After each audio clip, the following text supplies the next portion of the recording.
Finding books using OneSearch at UCD Library. Finding a print book. Begin your search from the UCD Library homepage. Enter the title of the book you are looking for in the OneSearch search box. In this example, we are looking for a print copy of Critical Thinking Skills by Cottrell. If you know the exact title, you can use quotes to improve the precision of your search. Next, click the search button.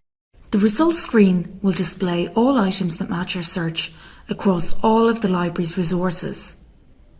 To help us find a print copy of Critical Thinking Skills, first we can limit our search to books and ebooks only, using the relevant link in the content type options on the left-hand side.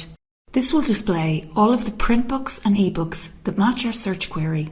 At this point, you can also further refine by criteria such as author and discipline and publication date. Underneath the book you are looking for, you will find details of the availability of the book and the location where the book is shelved. Expand the link to see details where multiple copies are available.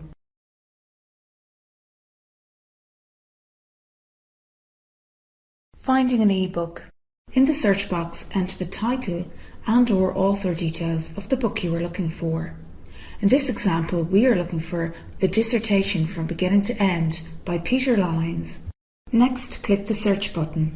This will display results across all of the library's resources.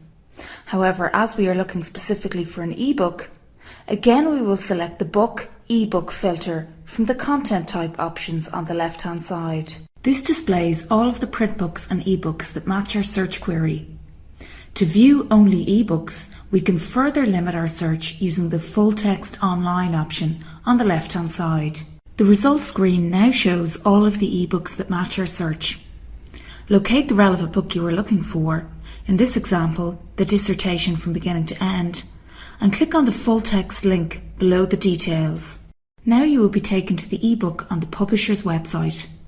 If off campus, you may be asked to log in using your UCD Connect username and password at this point. Thank you for watching this short tutorial.